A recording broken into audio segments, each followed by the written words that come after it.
has it been since we talked to Lisa Miller at Journey Back to Joy? It's been a while, and we talked to her.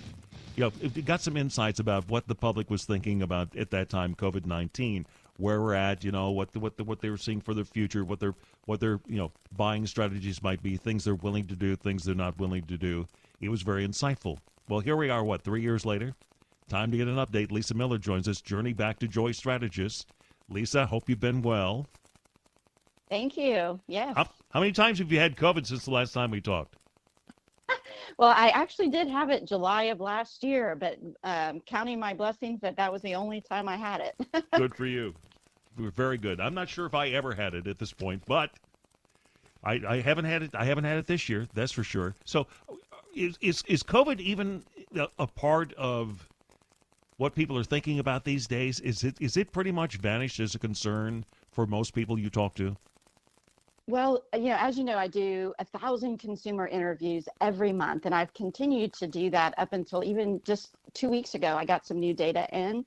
And the short answer of that is that even today, there are about 30% of Americans that are, kind of concerned about COVID.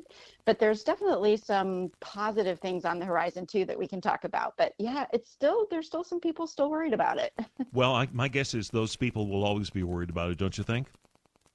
Well, that's a fair point. In the data that I have, there are people that are saying that, it's, COVID kind of permanently made them anxious. So that'll be really interesting. That number has been going down, though. So that's positive where, maybe those people will, once it just becomes part of, the flu season, all of that, hopefully those numbers will go down. So what are some of the observations that you've found out in talking to people and where their minds are at here? How is the world changing at this point? Yeah, so one of the things that's really, really fascinating is because obviously I do a lot of work helping businesses, and it's kind of this, is the glass full or is the glass half empty? And about half of Americans say that they're back fully to their normal activities. And you might say, wow, I think it's kind of a low number, because you would think that more people are fully back to their activities. But the good news for businesses is that what that means is there's still massive pent-up demand out there for businesses to recapture. And so businesses that can deliver that joyful experience and really, get people up off their sofas, there's still, occasions and demand out there that, needs to be unleashed.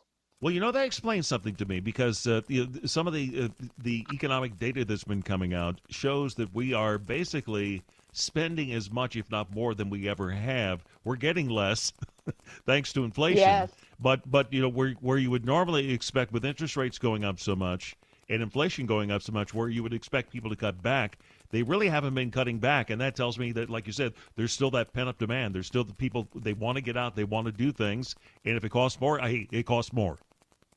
Right. And, I've gotten into these interesting conversations with economists, because people will say, when it comes to inflation and recessions, it's all about, supply and demand. And I'm certainly not an economist, but what I will say is that, the recession inflation and all of the high prices, a lot of it is driven by, supply issues, because on my data, the demand is absolutely still there.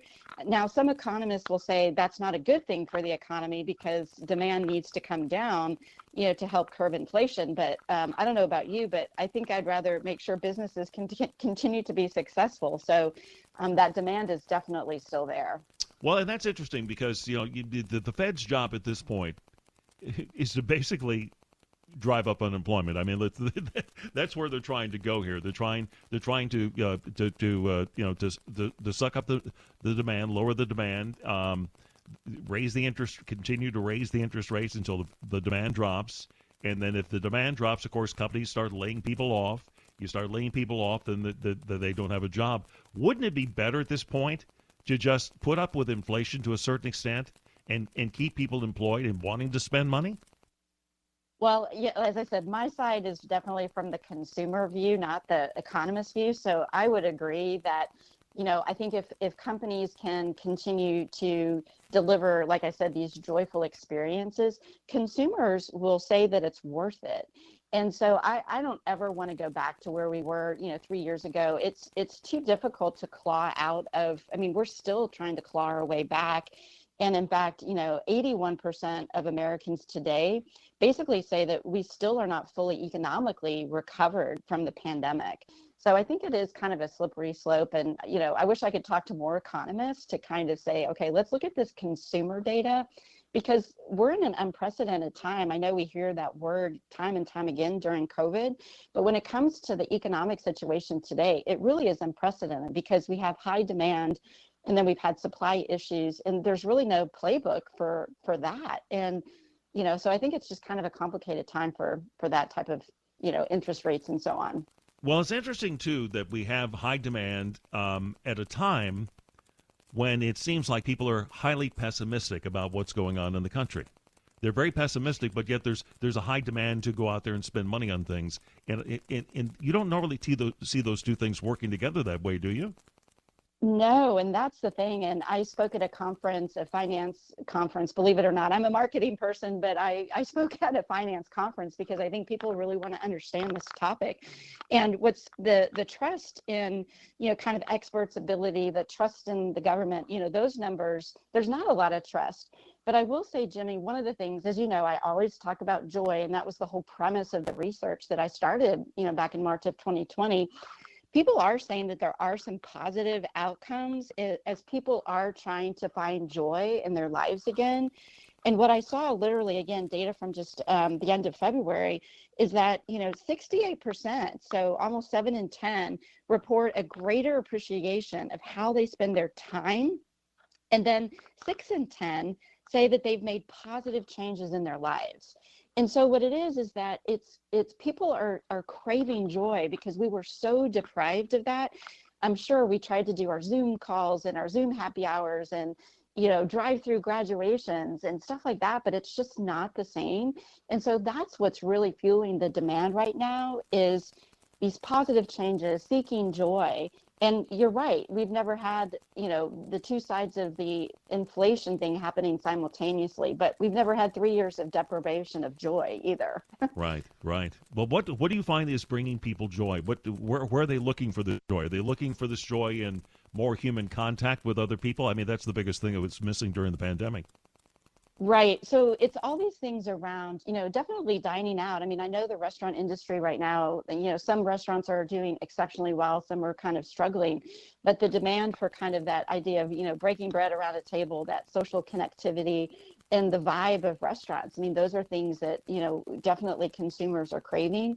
But even just when it comes to vacations, I think this coming summer, presuming, airline flights and things kind of stay in check a little bit, but, people they want to get out of Dodge and have a good time. So there's lots of ways that I think people are, trying to find that joy.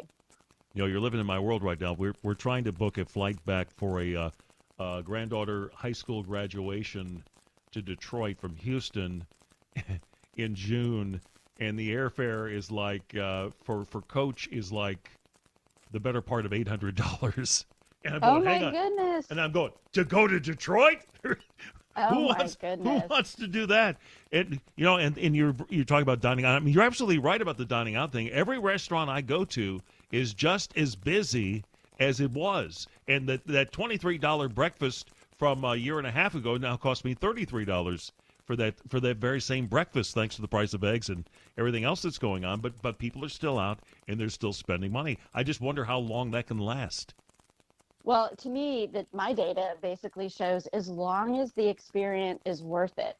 As I mentioned, time is a really precious thing that people are coming out of COVID, or like how they spend their time. And so that adage, what you get for what you pay. Well, now the value equation, the what you pay, it's what you pay with your dollars, but is my time worth it?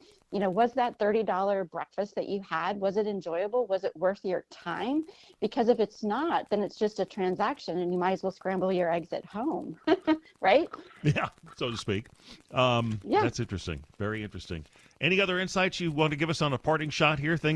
What do you see going forward? You kind of told us where we kind of come up until this point. How about going forward? Where are we going forward? Are we going to stay down this same path?